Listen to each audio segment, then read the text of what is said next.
Busy bees. This is a great time of day. Usually you see a lot of orientation flights. I get a lot of questions sometimes. I shouldn't say I get a lot, but I see a lot of questions sometimes about, behavior in the front of the hive when it looks really busy and really erratic. A lot of times what you're seeing is these orientation flights. Now, what I look for orientation flights is you see these bees crawl up the front of the box, and they jump off, and they do their little figure eights and do their orientation in front of the box. But to me that's a dead giveaway. Watching them crawl up the front of the box and then jump off. They get out there and they do their little whirlwinds and their figure eight patterns and whatever, and they orient to the front of the hive. But that's this looks like erratic and possibly even robbing behavior, but there's no defense going on at the front of the hive. There's no fighting going on there. If you take a good look, they're not fighting each other. There's a lot of activity, but it's not aggressive activity. It's just busy. And a lot of times people get nervous when they see this, but once again, you see the bees, they climb right up the front of the box and they jump off and get into their orientation pattern. So that's a good, that to me is a good indication about the front of the hive and questions about activity like this, because it can look crazy. I got one over here that these bees are just absolutely jammed. Got a lot of bees being born, and this one here, you can see this is really a lot of bees going in and out of this, bearding out the front. Now, I wasn't sure about this one at first. It's questionable. But once again, I'm looking for those telltale signs. I'm looking for that aggression at the front. I'm looking for the fighting. I'm not seeing that. Now, that could be because they've been overrun already, but I'm also seeing what I like to look for in orientation flights. Bees crawling up the front of the box, jumping off, doing an orientation, and then landing back down again. And that's really what I'm seeing here. So I'm not concerned about this. And honestly, if they're getting robbed out, there was a problem in that hive already, and they were going to lose it, I'm sure, to something, whether it's disease or parasites, who knows, who cares. I don't believe in the mite bomb theory. If that were the case, none of these bees would be alive. I had bees overrun with mites in the fall, last year, end of summer, in the fall, and guess what? Out of the 30, I lost, if you want to call it loss, I lost 11. None of the ones that were, I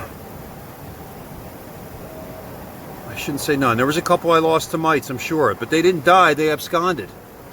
They didn't hang around. They left in September or October.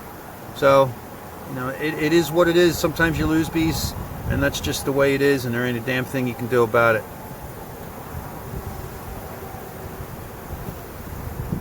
Just don't worry about it. Plenty of bees. Take your strong bees that survive and make more of them. Go out and catch swarms. Or come to me and buy good healthy bees that don't need treatments. There's plenty of them out there. So many of these colonies have come from buildings, from trees, from, most of these come from cutouts. I went from 19 at the beginning of March, or end of March, to up over 70 as of this point. I split all 19, came back with 19. So I went from 19, I doubled to 38 in a month. And then the other 30 that I picked up were from swarm catches or cutouts. So there's plenty of bees. Go get them. Who cares? Who cares if they die? They die anyway. It's part of the process. You don't know if your colonies or your queen is old when you catch them or you cut them out of some place. You don't know the nature of that queen, how old they are. The only way you know that is if you grew the queen yourself, or propagated the queens yourself. That's the only way you could know. But I know for a fact that some of these came from good, strong, healthy feral colonies, from trees or from houses for years. These bees here, these were in Old City, Philadelphia. The colony had been in that space for at least 3 years. Now obviously it's not the same queen, but that same colony existed in that building for 3 years.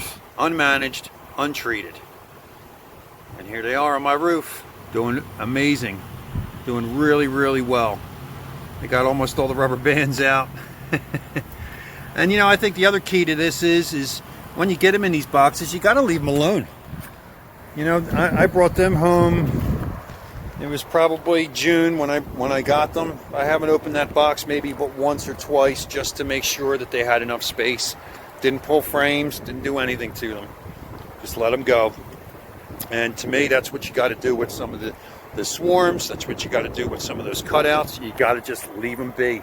Leave them alone to do their thing. And that way they have a chance. The more you get in there, you know, the trickier I think it gets with keeping your bees alive and healthy. They know better than I do what they need, so I let them do it. And you know what? It's great success. And there's plenty of people that talk about treatments and how you're killing other people's bees and you're creating these mite bombs and you know you're doing a disservice to your other neighbors. So, well, guess what? I got 70 colonies now here in this space. In a year, in less than 2 years, went from 0 to 70. Never treated, didn't feed at all this year, except for my early April splits. I fed them just because I gave them empty frames and they needed to build before my flow started, but haven't fed since except for cutout honey I pulled from other bees from my cutout. So, you know, if you want to believe the mite bomb theory, you want to believe that you know, you have to treat or else. If you want to talk to other beekeepers that don't treat like they're garbage because you treat and they don't, you're doing yourself a disservice because they're doing just fine. They don't need you criticizing their bees or the way they keep their bees. It's none of your business. It really isn't. It's none of your business. If you're really worried about keeping those bees alive, you're doing the bees a disservice because you're propping up weak bees. You're giving those bees a chance to propagate and they can't survive on their own. I don't want those bees. I ain't got time for all that. I don't want to put chemicals into my hive. I don't care if it's an organic compound. I don't want to have to put gloves on and a respirator to take care of my bees. That makes no sense to me whatsoever. And treatment. It's all you hear about. It's annoying. It's annoying as hell. Because you don't have to do it. You don't have to do it. Alright, I guess that's the end of my rant. But lately, it just, you know, everybody wants to treat now this time of the year because you're going into winter in my area, northeast in Pennsylvania and southeastern Pennsylvania, but in the northeast, it's preparation for winter now, and people are starting to really, you know, ask all the treatment questions and, you know, what are we supposed to do? How often do I treat? When do I treat? What do I treat with? It's not worth it, folks. It's not worth it. Not in my opinion. To each their own. You want to treat? Go right ahead, but do yourself a favor and do us a favor. For those of us that don't treat, just keep your mouth shut. Because we don't care anyway. I don't care to treat my bees. You think I care about you telling me I should? Get out of here. You must be crazy. So, as always, enjoy your beekeeping. Have fun with it. Make it fun, because it is. It's so much fun. Enjoy the wondrous spectacle that is beekeeping. It's amazing what these little creatures can do and what they can provide for us.